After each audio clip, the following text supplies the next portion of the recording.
Hello students, due to some critical reasons आपकी videos में बहुत लंबा गैप हो गया, वीडियो डिसकंटिन्यूज हो गई।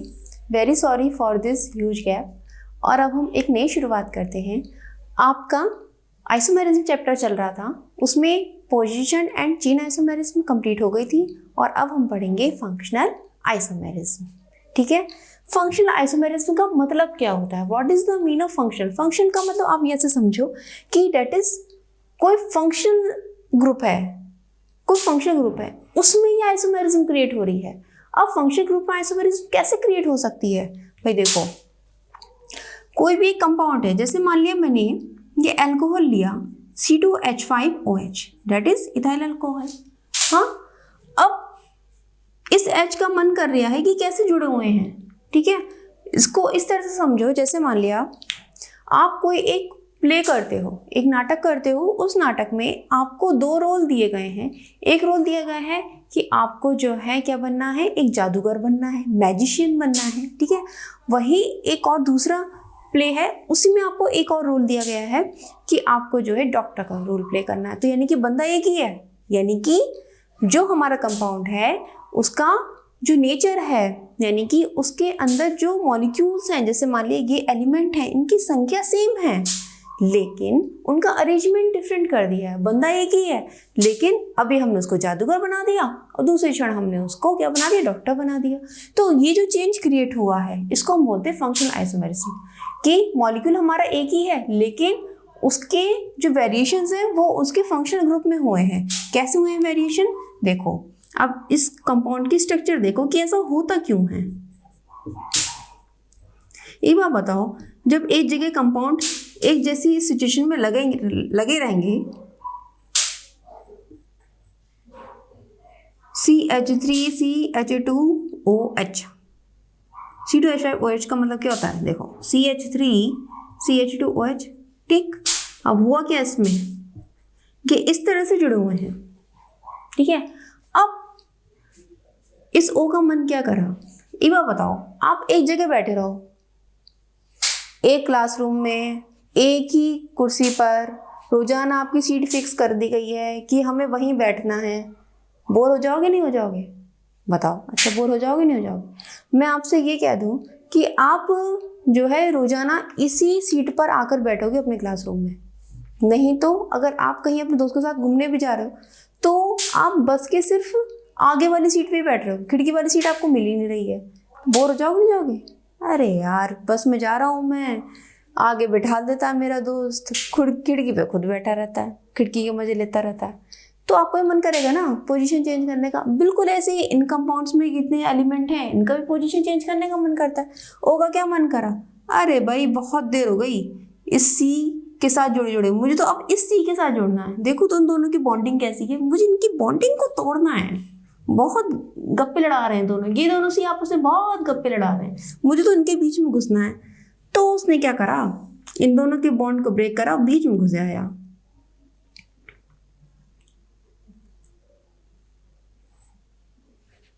इस तरह से। ठीक है, घुसी आया। अब जब ये घुसी आया तो क्या हुआ बताओ? तो क्या हुआ?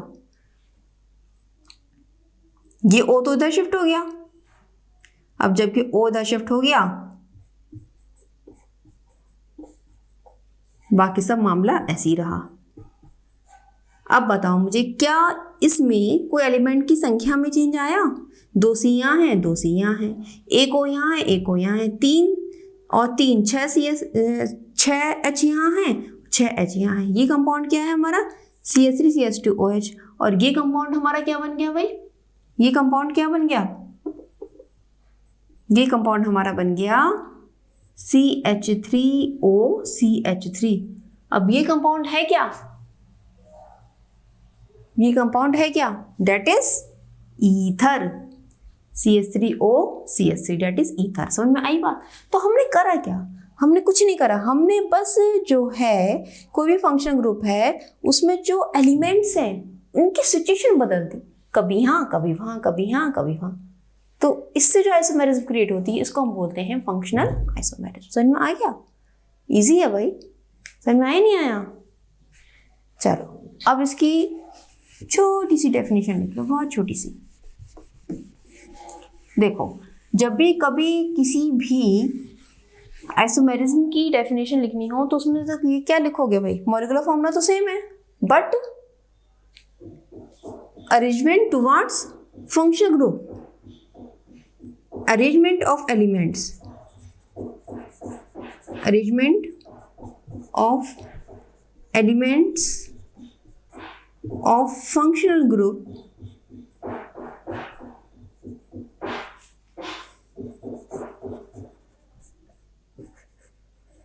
are differ।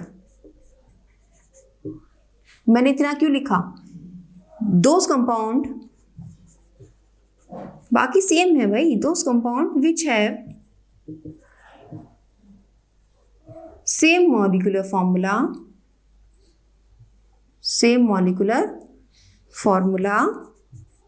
but arrangement of elements of functional group are differ। ठीक है, फंक्शनल ग्रुप के जो एलिमेंट्स है उनमें अरेंजमेंट में डिफर हो रहा है, बस। तो वहां से हमारी फंक्शनल आइसोमेरिज्म क्रिएट हो जाती है। ठीक, अब मेन चीज इसमें क्या है जो बच्चे आपको याद रखना है। आप सबको, बच्चों को नॉर्मली ये तो पता होता है फंक्शनल आइसोमेरिज्म है क्या, लेकिन प्रॉब्लम कहाँ आती है कि हम उसे याद कैसे रखें, उसके एग्जाम्पल कैसे याद रखें। देखो, आपने ध्यान दिया होगा, आप अपनी किताबों में जो पढ़ते हो उसमें अल्कोहल एंड ईथर साथ साथ पढ़ते हो, एल्डिहाइड एंड कीटोन साथ में पढ़ते हो, एसिड के साथ हमेशा एसिड एस्टर चिपका रहता है, पता नहीं क्या भाईचारा है उनका, तो कोई भाईचारा नहीं है फंक्शनल आइसोमेरिज्म में भाई। तुम बस एग्जाम्पल पहले लिख लो जिससे कि तुम्हें याद रहेगा ये एग्जाम्पल्स हैं, ठीक है ना। पहले एग्जाम्पल्स के नाम लिखवा देती हूँ, एक्सप्लेनेशन बाद में करूँगी। जैसे अल्कोहल एंड ईथर, ये जुड़वा भाई होते हैं भाई, फंक्शनल आइसोमेरिज्म का मतलब जुड़वा भाई, alcohol and ether, aldehyde and ketone, ठीक है। Acid and ester, alkynes and dienes. भाई ये कहाँ से टपका, इसका भी रीजन मैं बताऊंगी क्यों टपका। एल्काइन एंड डाइईन्स, और भाई एमीन्स, जितनी भी प्राइमरी, सेकेंडरी एंड टर्शरी हैं ये आपस में कैसी होती हैं, ये सब के सब फंक्शनल आइसोमेरिज्म शो करती हैं, प्राइमरी, सेकेंडरी एंड टर्शरी। बस ये 5 एग्जाम्पल याद रखो, तुम्हारा बेड़ा पार हो जाएगा, ठीक है। That is enough. सारे एग्जाम्पल इन्हीं के बीच में घूमते रहते, पहले से लिख लो, ठीक है ना। ये शॉर्ट नोट, ये एग्जाम्पल्स हैं। अब कैसे हैं इसको हम एक्सप्लेन करते हैं, लिख लिया, ओके। अब सबसे पहला एग्जाम्पल, अल्कोहल एंड ईथर।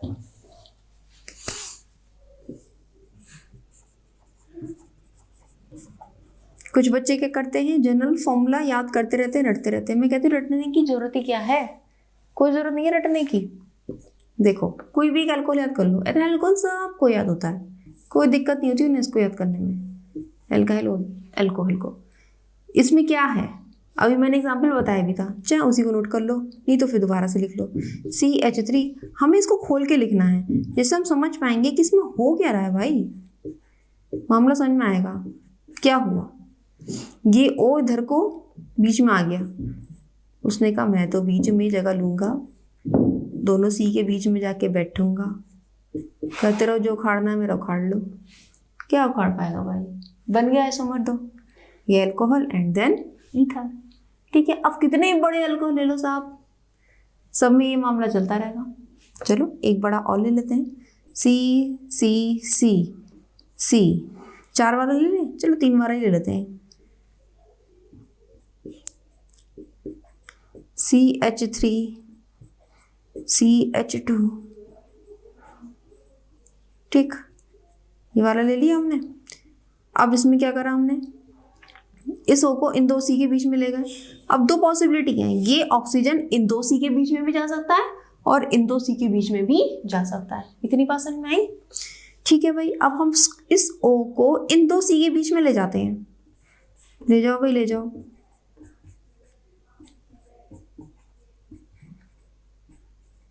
आजा भाई आजा, तो हमारे खेमे में आजा। आ गया भाई इसके खेमे में, क्या दिक्कत है, यहाँ से उठ के यहाँ आ गया। इसमें हुआ क्या, O और H का जो बॉन्ड था आपस में, O और H का जो बॉन्ड था वो ब्रेक कर गया। वो बॉन्ड ब्रेक कर दिया, ये H जो है अपना इलेक्ट्रॉन लेके इस C के साथ बॉन्डिंग कर ली इसने, और इस O ने अपनी बॉन्डिंग इन दोनों C के बीच के साथ कर ली। ठीक है ना, इतना डिटेल में पूछा नहीं जाता, बस आपको तो ये समझाना है, ये समझना है कि हम मुझे सरकाना किधर है। ठीक है ना, बस समझ में आ गया, इतना क्लियर हो गया। अब देखो जरा फॉर्मूला बनाओ, क्या बनेगा इसका, CH3CH2 क्या बनेगा भाई, जगह है भाई साहब, मैं ऊपर का मिटाऊं, ऊपर का मिटा देती हूँ। देखो इसका फॉर्मूला क्या बनेगा,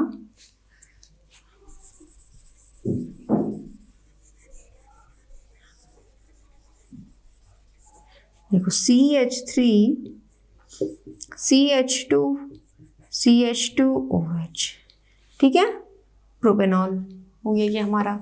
और इसका क्या है, देखो CH3 CH2O CH3, ये क्या है, इथाइल मिथाइल कीटोन। समझ में आई बात, सॉरी कीटोन बोल रही हूँ, इथाइल मिथाइल ईथर। ठीक, समझ में आ गया ना। तो ये था मामला अल्कोहल एंड ईथर का। अब हम चलते हैं एल्डिहाइड एंड कीटोन पर।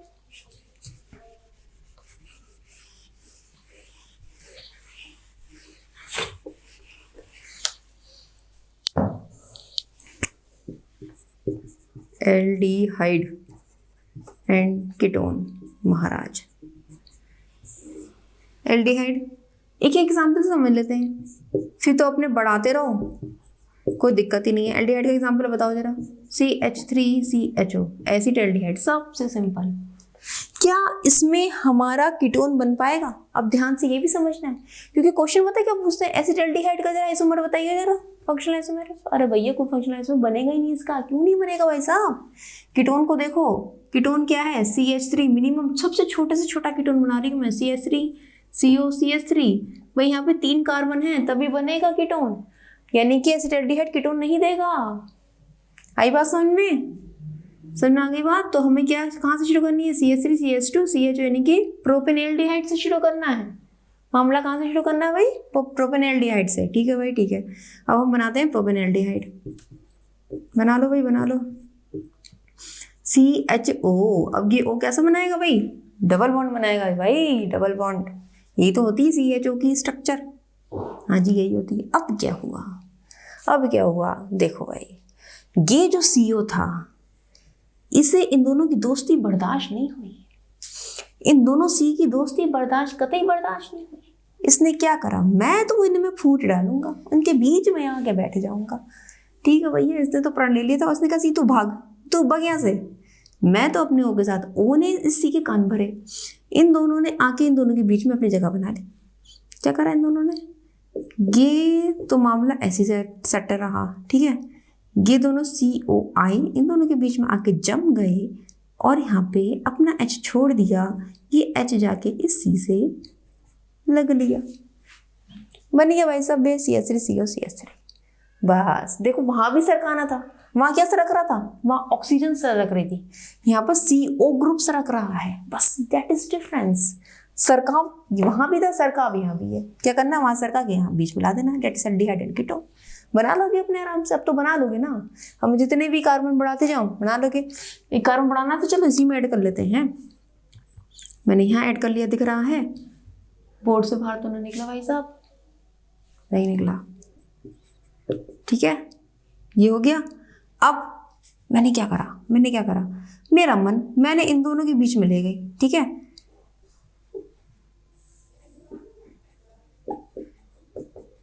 ठीक, बस हो गया मामला सेट। 1 2 3 4, 1 2 3 4। ठीक, अब इसका फॉर्मूला बना लो भाई, इन दोनों का फॉर्मूला। इसका फॉर्मूला क्या होगा, CH3 CH2 CH2 CHO, butanal, butanal. ठीक है, और इसका नाम CH3 CH2 CO CH3, ethyl methyl ketone. Clear बात, समझ में आ गया? तो ये हमारा हो गया एल्डिहाइड एंड कीटोन।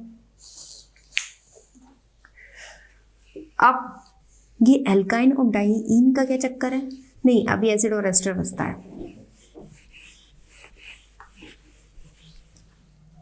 एसिड और एस्टर,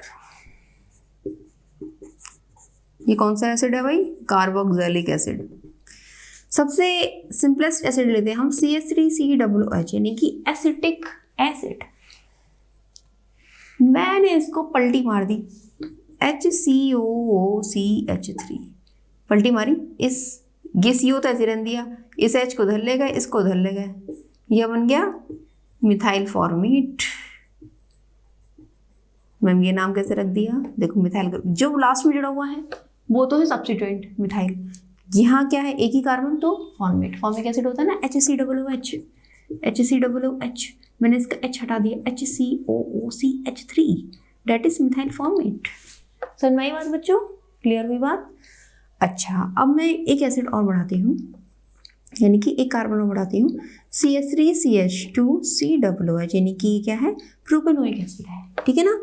अब मैंने क्या करा, अब यहाँ पे क्या करेंगे, देखो इसमें किस तरह से हम करते हैं, हमें कार्बन हाइड्रोजन ऑक्सीजन सेम रखने हैं, लेकिन हमें हमारा क्या बनाना है? एस्टर बनाना है। एस्टर का मतलब क्या होता है? RCOOR। अगर आपको एस्टर का जनरल फॉर्मूला पता है तो आप बना लोगे, ठीक है ना। देखो CH3COO, कितने सी हैं? 3 है ना, CH3, मिथाइल एसीटेट। क्या बन गया भाई? Methyl acetate. क्लियर हो गई बात? समझ में आया क्या करा मैंने? COO ऐसी रहा, एक CH3 ये रहा और CH3 इधर चला गया। अब इसको थोड़ा खोल के समझते हैं तब समझ में आएगा। ये तो मैंने ट्रिक बताई थी भाई, एग्जाम में आपको एकदम से बनाना था, आप खोल के थोड़ा ना बनाओगे, उसके लिए ट्रिक चाहिए। तो ट्रिक क्या है? ट्रिक समझ में आई बच्चों? मैंने क्या करा, यहाँ शिफ्टिंग कर दी। अब यहाँ है ऐसी कंडीशन, तो यहाँ पे क्या है? देखो यहाँ पे क्या है, यहाँ पे मैंने, देखो मैं आपको साफ सी बात बता रही हूँ, COO को तो फिक्स कर दो, ठीक, ये फिक्स रहेगा, ठीक है, ट्रिक समझ लो। CO को तो फिक्स कर दो, ये सोचो कि मुझे कैसे याद रखना है एसिड का एस्टर बनाने के लिए। COO को फिक्स कर दो, यहाँ पे जो CH3 है, ये वाला जो है कि CH2 है, इससे H जोड़ के यहाँ लिख दो, CH3COCH3, ठीक, मिथाइल एसिटेट। इस तरह से हमारा बन जाएगा एस्टर। ये शॉर्ट ट्रिक है। क्लियर हो गई बात? समझ में आई? अच्छा ठीक, ये तो आपको हो गया एसिड एंड एस्टर। हाँ, मुझे अब इसको खोल के बताना है आपको।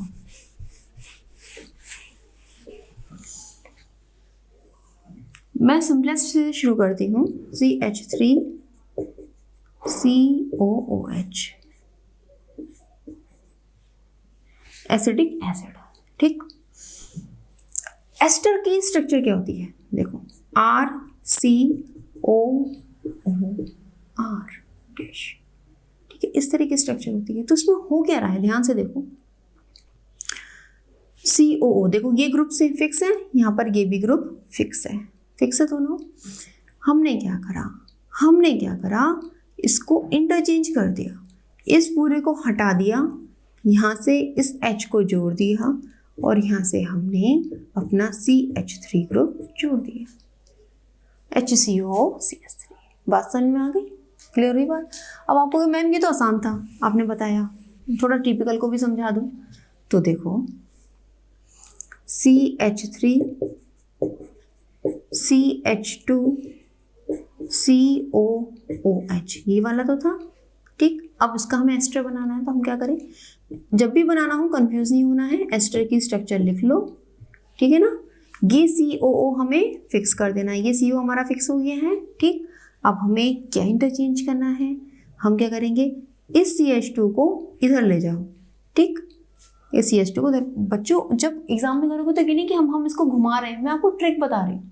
It is just like a trick कि क्या हुआ होगा, किस तरह से ऐसे हो सकता है, पॉसिबिलिटी क्या क्या है, ये सिर्फ ट्रिक्स हैं।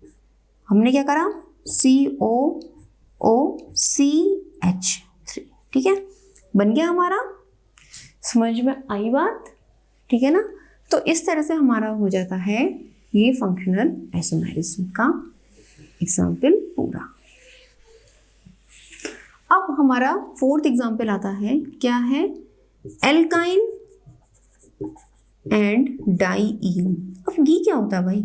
एल्काइन का मतलब क्या है? जिसमें एल्काइल ग्रुप जुड़ा हो, यानी कि जैसे CH3CH ट्रिपल बॉन्ड, नहीं ये नहीं आएगा, CCH3, देखो ये वाली चीज़ आ गई।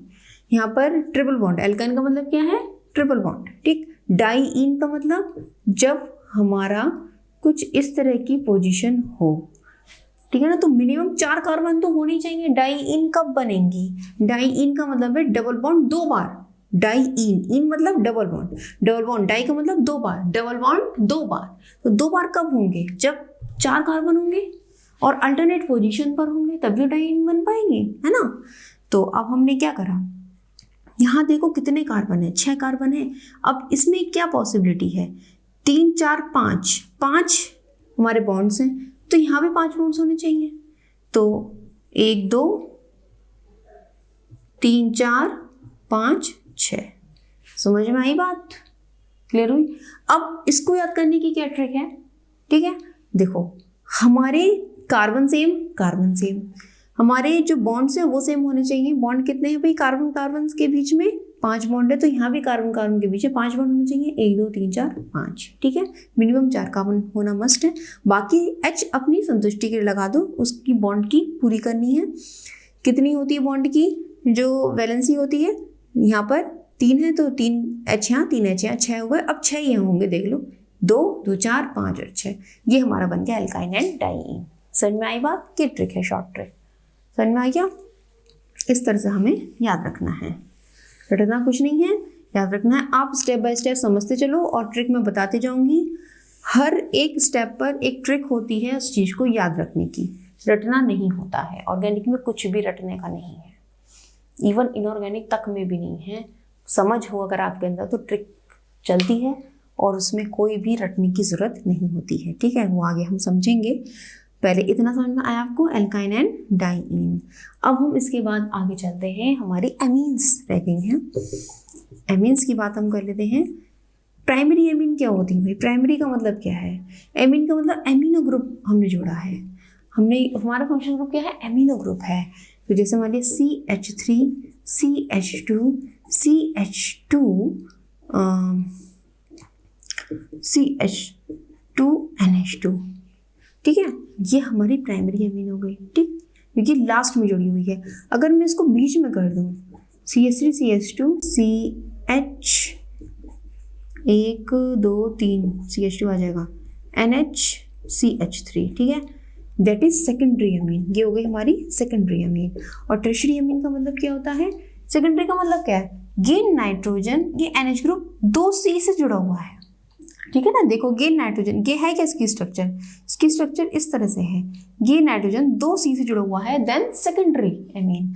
टर्शियरी का मतलब जब ये नाइट्रोजन 3 कार्बन से जुड़ा होगा, तो वो हम कैसे करते हैं, देखो CH3 CH3 CH, और कितने कार्बन है यहाँ पे, 4 है, तो CH2 CH3।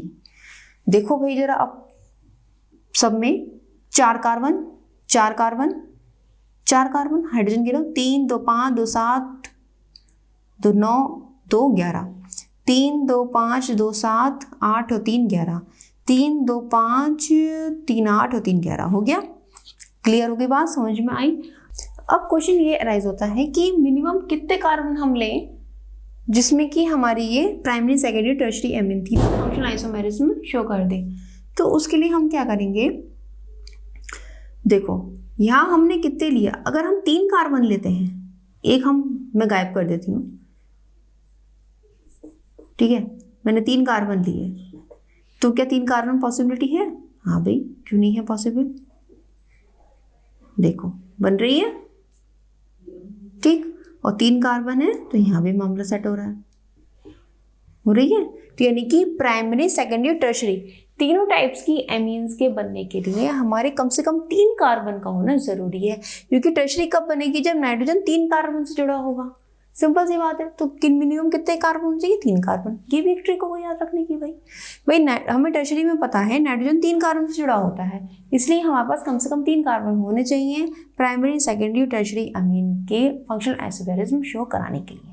क्लियर हो गई बात, समझ में आ गया। तो बच्चों ये आपका पूरा हो गया आज फंक्शनल आइसोमेरिज्म।